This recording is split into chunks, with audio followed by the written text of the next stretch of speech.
Бұл жай ғана музыкалық аспап емес, бұл қазақтың жүрегі.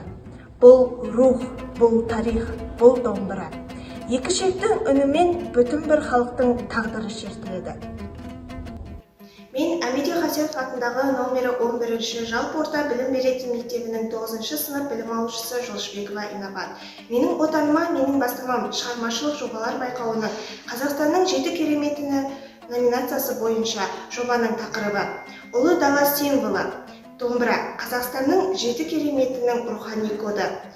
Жобаның мақсаты домбыра аспабы қазақ халқының материалдық емес, мәдени мұрасы және бренді ретінде зерттеліп, оның Қазақстанның 7 кереметі номинациясына толық расталғанын дәлелдеу.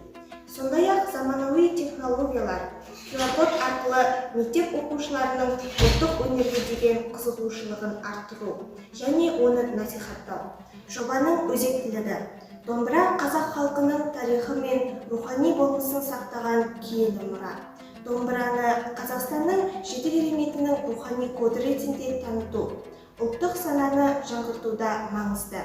Жоба ұлттық құндылықтарды дәріптеуге бағытталды. Қазақта нағыз қазақ емес, нағыз қазақ домбыра деген қанатты сөз бар. Бүгін мен сіздерге Қазақстанның ең басты кереметінің бірі киелі домбыраны таныстырамын. Бұл шанақ, аспаптың жаны, домбыраның кеудесі. Бұл қақпа немесе беті. Шанақтың бетін жауып тұратын жұқа тақтайша. Ішек, киіктің немесе қойдың ішегінен жасалған. Осы арқылы қазақ бүкіл әлемге дыбыс бояуын берген. Тиек, ол арқылы іштің дірілі шанаққа жетеді.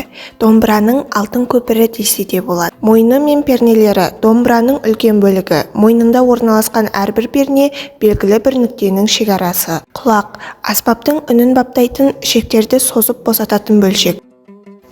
Жүргізілген зерттеу жұмыстарын қорытындылай келе, мен мынадай тұжырымдарға келдім. Домбыра ұлттық бренд.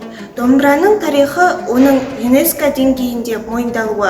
Бұл аспаптың Қазақстанның 7 кереметі номинациясына ең лайықты жәдігер екенін толықтай дәлелдейді. Жоба аясында ұсынылған QR-кодты технология ежелгі мұраны цифрлық дәуірмен ұштастырудың ең тиімді жолы екенін көрсетті. Бұл әдіс жастардың ұлттық өнерге деген қызығушылығын арттыруға мүмкіндік береді. Осы QR-код арқылы оқушылар домбыраның тарихын және жүз күй мен оның авторлары жайында біле алады. Практикалық нәтиже: мен дайындаған домбыра макеті мен ақпараттық материалдар мектептің музыка кабинеттері мен музейлеріне көрнекі құрал ретінде пайдалануға дайын. Домбыра өткеннің үні емес. Ол бүгін мен болашақта жалғайтын рухани көпір.